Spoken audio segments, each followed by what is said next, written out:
Hey folks, welcome to my channel. I'm Rob, also known as Dead Knot. So I'm just out for a cruise today, and I thought I would address something that I've seen some discussion about in some of the different forums, and it comes a bit to play into some of the marketing discussions I've had. So I want to put this sort of in context. And basically it's about the term motovlogger. And, you know, when you start looking at the marketing side of motovlogging. So what is motovlogging?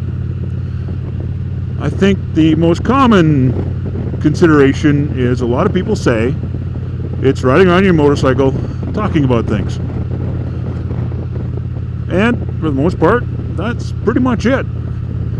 But I think from the marketing perspective, it comes down to, what are you talking about?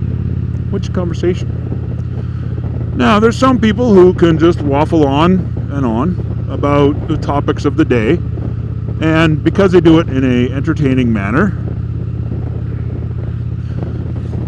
you're able to further, what's the word I'm looking for? Further entertain, potentially educate your audience, and that's why people would come back. Is because you've entertained, you know, and given them potentially comedy or something like that. And that's where different channels have their different, what I would call a niche. What do they do? So I'm going to talk about another local fellow here who's he's got basically two main themes, actually almost three. When you go to his channel, you see he's got some great travel destination videos where he's going from his place and going to a small town, taking you a little bit on a ride, and educating you about tourist attractions such as the largest acts at different places. And so you follow him because he's going cool places and showing you neat things. Did you know we have an arc in New Brunswick? Little things like that. So that's Snowbird Biker. He'll be up in the cards, one of these sites. That side. This side. Yeah. Something like that. And, you know, so he also has another niche where he's restoring a Little Red Express truck.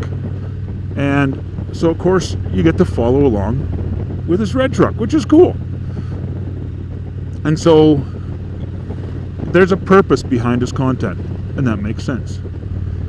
So if you're wondering where you fit in the motovlogger sphere, is your question, what do people gain from watching my content? And so, you know, maybe you live in an area with particularly bad drivers and it's all bad driver clips. That's, you know, that could be your niche. Let's also talk about beer, because a lot of people like talking about beer, and that's where we have Baggers and Brews. They do motorcycle videos and beer videos. Now, how can you go wrong with that? But that's their niche. If you're looking for, you know, rebuilding a truck, you're not going to go watch Baggers and Brews. Unless, of course, you are trying to figure out which beer you would like to have while rebuilding your truck. But then it's not because you're looking for content on trucks, you're looking for content on beer. So ask yourself, what content is my audience looking for? Or what content do I want my audience to be looking for? But that'll be another video when we talk about some of the search features and how to weaponize the search algorithms. But anyway, enough of me waffling on about niche markets and motovlogging. So you guys have yourself a great day, and motovlog on.